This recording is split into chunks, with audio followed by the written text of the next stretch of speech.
Aprendo en casa.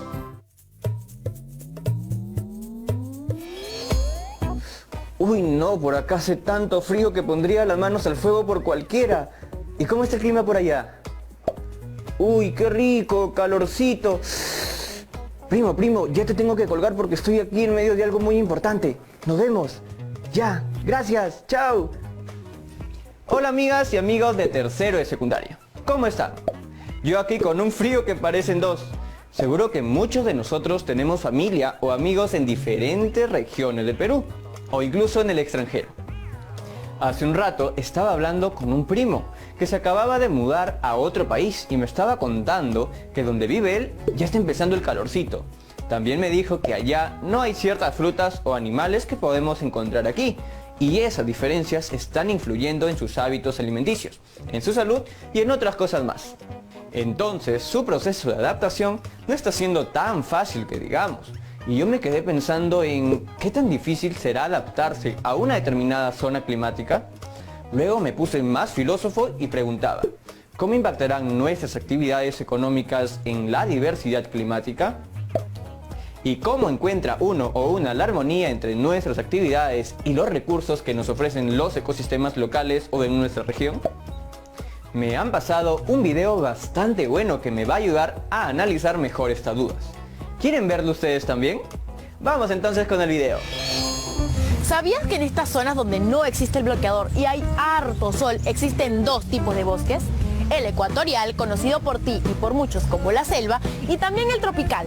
¿Quieres saber mucho más sobre biomas y bosques? Entonces presta atención al siguiente video, que a continuación te lo explico todo. El bosque ecuatorial o la selva se caracterizan por la infinidad de variedad de especies. Estas pueden ser vegetales o animales, sobre todo de aves e insectos. Predominan también las especies arbóreas. Tranquila, Helga, las especies arbóreas son un conjunto de plantas con tallo leñoso. ¿Entendiste, Helga? Ok, mejor te daré unos ejemplos. Por ejemplo están los tallos leñosos, como la caoba o el cedro. En la selva ecuatorial se encuentran los árboles más altos y son realmente inimaginables, ya que alcanzan a veces los 70 metros de altura. Ya casi tocan el cielo y como son tan gigantes impiden que la luz llegue a sus parientes. ¿Sabes quiénes son? Las demás plantas y árboles de menor tamaño. Esto determina que el resto de las especies vegetales varía en su altura. Ahora imagina esta organización por tamaños, pero con árboles y otras especies vegetales. Ah, y obviamente no en el cole, sino en la selva. Ahora nos centraremos en la flora del bosque ecuatorial. Al decir flora, me refiero a lo que tú conoces como plantas. Te cuento que bajo los árboles más altos está la subselva. Y por si acaso no es la que reemplaza cuando la selva mayor se va de rumba, cuando se oculta el sol. Esta subselva está compuesta por árboles adaptados a la sombra. Profesor, cuéntenos más. Entretejidas en las ramas de los árboles se encuentran las lianas, plantas trepadoras silvestres que junto con las ramas de los árboles sirven de sustento a las plantas epífitas. Este tipo de planta crece adherida a los árboles y extrae sus nutrientes de agua que gotea de ellos. Más abajo se encuentran las hierbas y los retoños que sobreviven en la sombra. Como la capa de los árboles perennes absorbe la mayor parte de luz, pocas plantas crecen en el piso de la selva. Ahora pasemos a hablar sobre la fauna del bosque ecuatorial. La variada y rica vegetación que ofrece esta selva le da un mejor hábitat a miles de especies de animales que viven por allí. Por eso se organizan de acuerdo a su mejor zona de confort. Es decir, los animalitos van a vivir donde mejor les parezca. O bueno, donde mejor se adapten. Por ejemplo, podemos encontrar la fauna del suelo. En estos lugares viven insectos, gusanos, lombrices y arañas. Mientras que en la fauna del sotobosque radican animales como la tortuga y los sapos, que viven en el piso y se alimentan de los frutos y de los animales muertos. Allí también se encuentran animales un poco peligrosos, como la serpiente, la boa y jaguares. ¡Uy, qué miedo, Helga!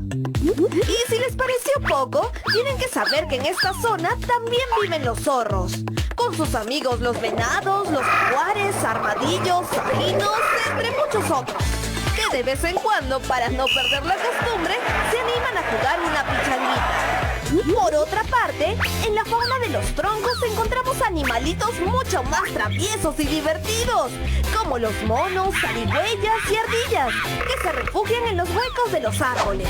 ¿Ves, Helga? Así como esa ardilla que salió del árbol.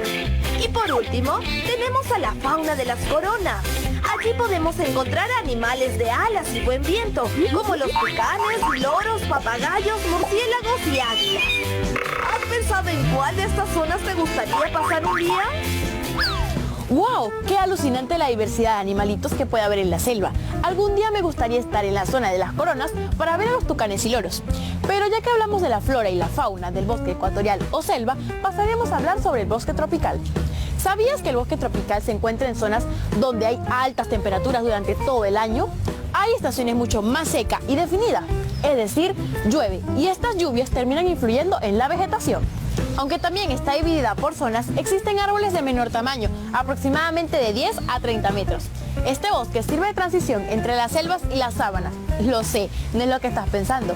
Sabana, escucha bien, sabana se refiere a los campos donde abundan los pastos y semillas. Ahí no hay agrupaciones continuas de árboles y tampoco hay camas.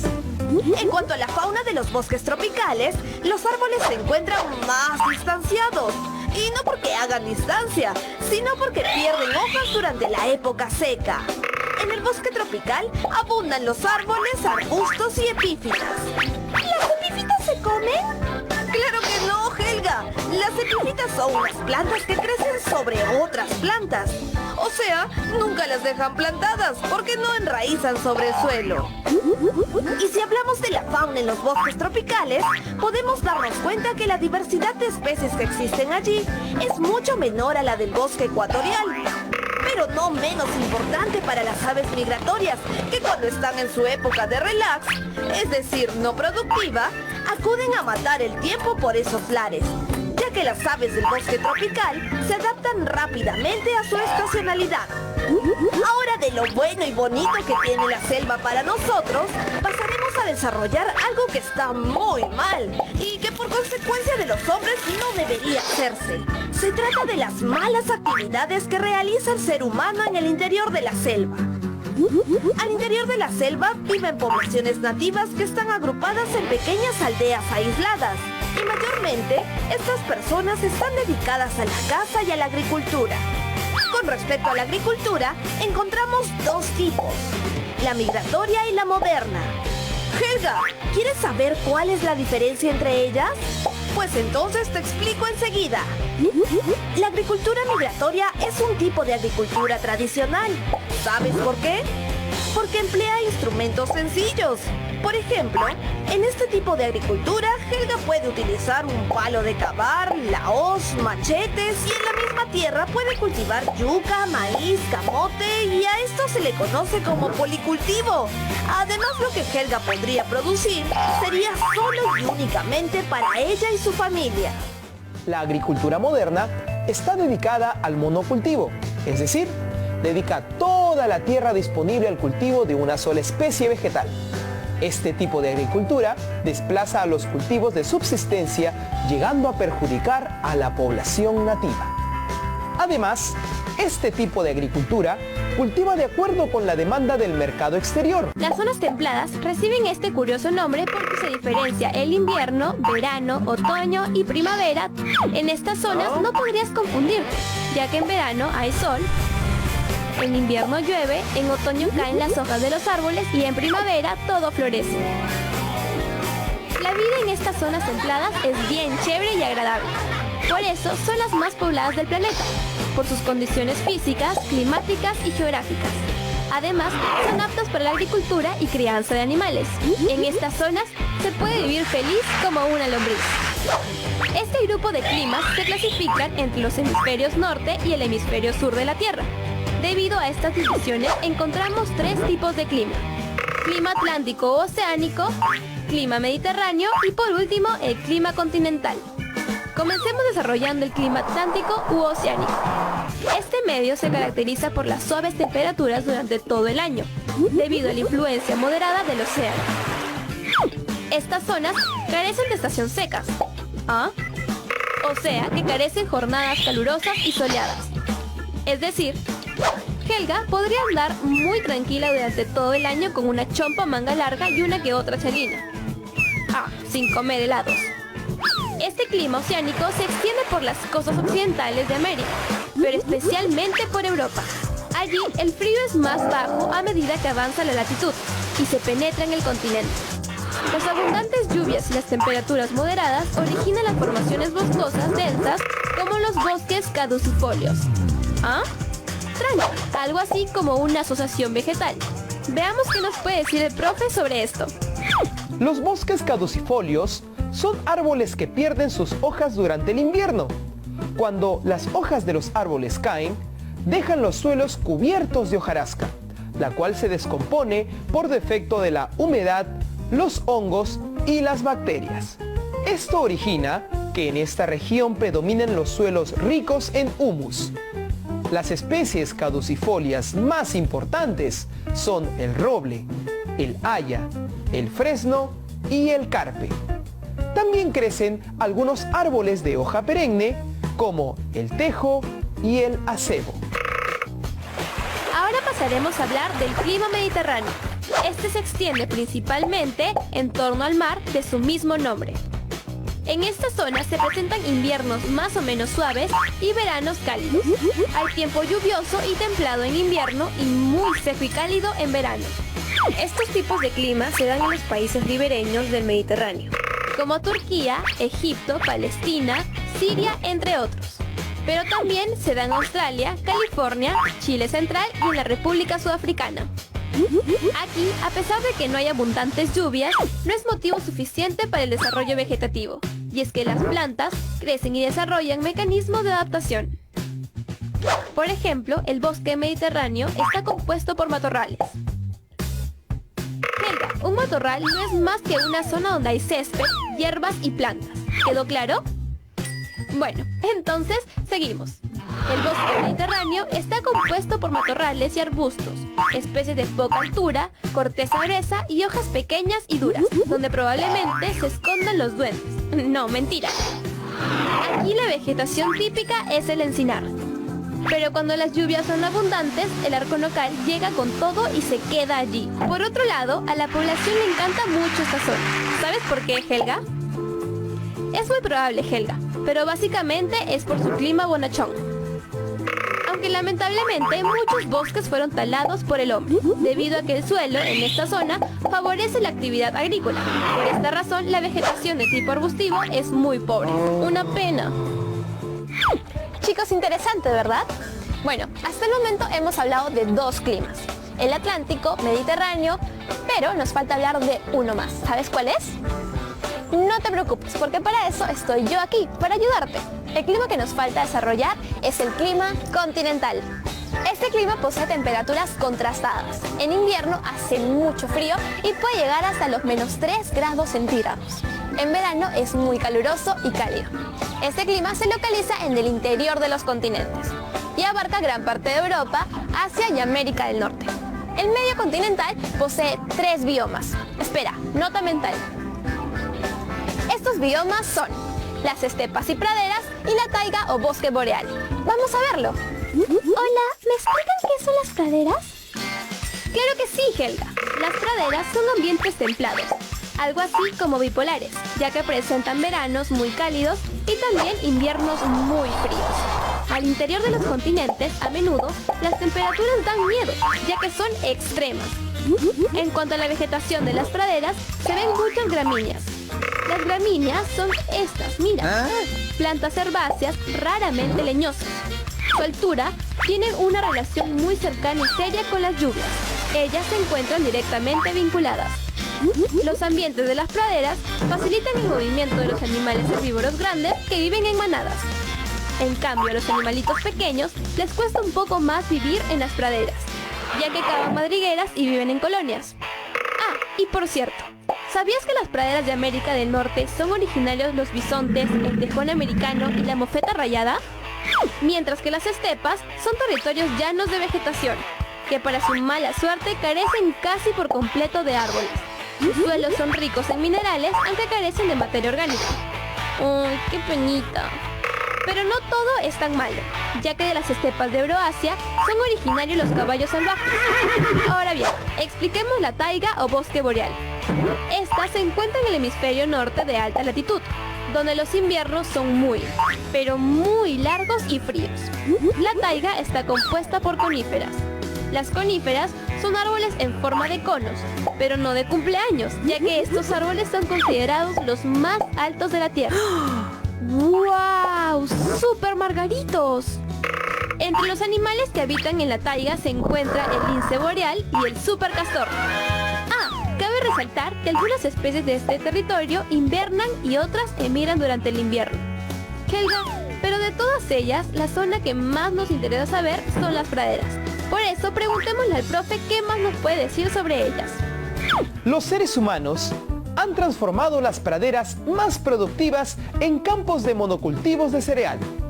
En cambio, en las praderas menos productivas, la vegetación natural ha sido sustituida por plantas forrajeras de gran rendimiento debido al control de plagas, el riego y otras prácticas intensivas. Además, se han eliminado las manadas de herbívoros salvajes para reemplazarlos por grandes cantidades de rebaños de ganado sedentarios que se agrupan en áreas cercadas y pastan siempre en la misma superficie, lo que han terminado por deteriorar el sistema de pradera. Hemos dicho hasta ahora que las zonas templadas presentan un paisaje natural, a veces cambiado por el ser humano, debido a que sus condiciones ambientales bonachones.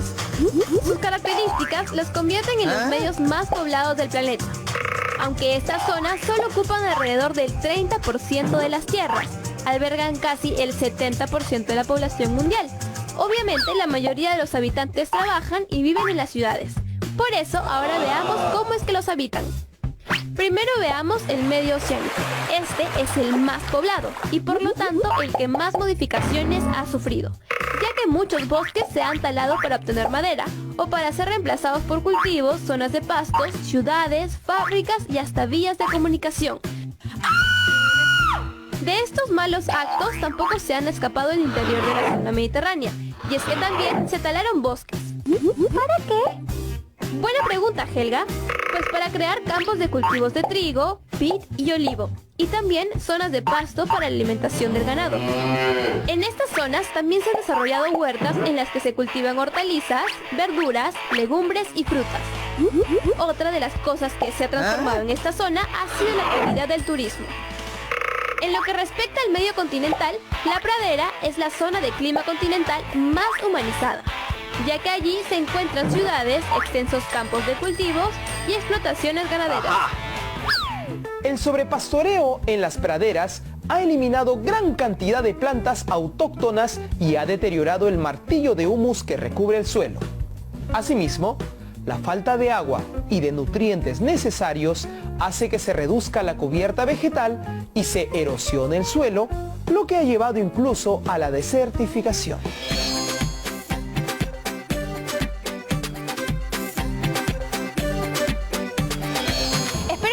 Energías al máximo, porque hoy aprenderás muchas cosas que te sorprenderán. Así que no te despejes tu pantalla, pero a continuación te explicaremos todo sobre las zonas frías. Helga, agarra tu chalina, tus 3 casacas polares y 5 pantalones de lana, porque haremos un viaje a tu congelador. Mentira, pero sí, abrígate, porque iremos a conocer más de las zonas frías o polares. Para comenzar, hay 2 características muy importantes que debes tener en cuenta, que son zonas de temperaturas muy bajas y que hay escasas precipitaciones. O sea, ahí todo es nieve y más nieve. Sí, es normalazo pasar por aquí y ver que estamos bajo cero. Ok, pero ¿dónde se sitúan exactamente estas zonas? Se sitúan en las más altas latitudes. ¿No sabes qué es esto? Entonces miremos el mapa del mundo para contestar. En estos 2 extremos del mundo se sitúan las zonas frías. Este lado es conocido como hemisferio norte y el hemisferio sur. Además de encontrar 2 biomas, la tundra y las regiones polares. Ojo, no te olvides que un bioma es un área que comparte el clima, la flora y la fauna. Perfecto. Con este recordatorio, hablemos del bioma de la tundra. Resulta que este es un ecosistema con aspecto de pradera, pero propio del clima frío. ¿Hay plantas de hielo? No. La vegetación aquí está conformada por líquenes, musgos y mucha hierba o arbustos. Rodolfo sí que andaba hambriento. Pero si te provoca darte un paseíto por estos lares, aparte de ver renos, podrás encontrar animales carnívoros como el oso polar o el lobo. Bueno, las tundras no se encuentran a la vuelta de la esquina ni debajo de tu cama. Digamos que están un poquito más lejos, por el norte de Europa, Asia y América. Así como la península antártica, donde la temperatura normal es menor a 10 grados centígrados. Ok, ya entendimos que las tundras pueden estar tanto en el hemisferio norte como en el hemisferio sur. Las tundras se caracterizan por ser biomas de subsuelos helados que están cubiertos casi en su totalidad por musgos y líquenes. Aquí, la vegetación crece apiñada para poder conservar el calor y está muy cerca al suelo porque busca evitar fuertes vientos. Se pueden distinguir 3 tipos de tundras. La alpina, que se encuentra principalmente en los espacios montañosos. La ártica, que se encuentra en zonas más bajas. Y por último, la antártica, donde la biodiversidad es muy escasa. Existen 2 regiones polares, la región ártica, en el polo norte, y la región antártica, en el polo sur. ¿Y qué crees que puedas encontrar en estas zonas? Seguro te cruzas con pingüinos, iglúes, osos polares, muñecos de nieve, en fin. Para que lo comprendas mejor, vayamos al hemisferio norte. En este hemisferio podrás encontrar el polo norte y también la región ártica, donde por cierto se encuentran Canadá, Alaska, Rusia y Suecia. Cuando escuchas sobre el polo norte, ¿qué es lo primero que se te viene a la mente? Ya sé, seguro Papá Noel y todo lo relacionado a la Navidad. Pero espera, hay muchas cosas más que debes saber. Como por ejemplo, que este lugar es en realidad un océano que siempre está helado. ¡Oh! ¿Y cómo es la vida en la región ártica? Te cuento. Si caminas por el territorio ártico, te encontrarás con pueblos indígenas, como por ejemplo, los esquimales y los lapones. Ah, y si tienes suerte y les caes chévere, te invitarán a comer un helado en sus iglúes, que vienen a ser como sus casitas, pero de nieve. Estos pueblos se dedicaban a la caza y pesca, además de practicar pastoreo nómada, hasta que a mediados del siglo XX, las grandes potencias instalaron bases militares y científicas, y explotaron materias primas y fuentes de energía del subsuelo, como petróleo y el gas natural. Pero agarremos nuestro trineo y ahora vayamos hasta el hemisferio sur, donde se encuentran la Antártida y el Polo Sur. Tienes que saber que este lugar es un continente recubierto de hielo y nieve rodeado de agua. Y por si no lo sabías, el animal más popular en la farándula antártida es el pingüino, aunque también destacan las focas, ballenas y elefantes marinos. Aparte de ellos, el continente está deshabitado. Pero ambos polos tienen aspectos en común, como por ejemplo el clima, que se encuentra entre los menos 20 y menos 50 grados centígrados.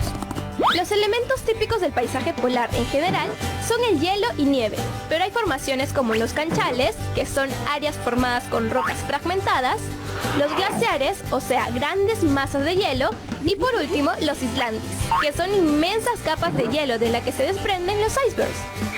En las regiones polares, las estaciones del año son muy distintas a las que usualmente conocemos.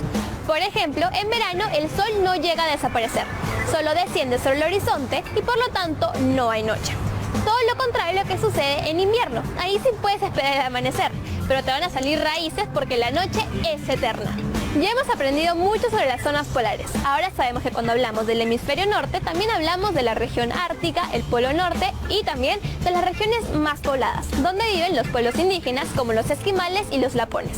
Todo lo contrario al hemisferio sur, donde está la Antártida, el polo sur que está deshabitado. Pero ahora presta mucha atención y ten tus 5 sentidos al máximo, porque a continuación hablaremos sobre las zonas que están más cerca al cielo y donde también hace bastante frío, es decir, los paisajes de alta montaña. Ahora hablemos de los paisajes de alta montaña. Tal vez ya te estés preguntando, ¿y qué hay de interesante aquí?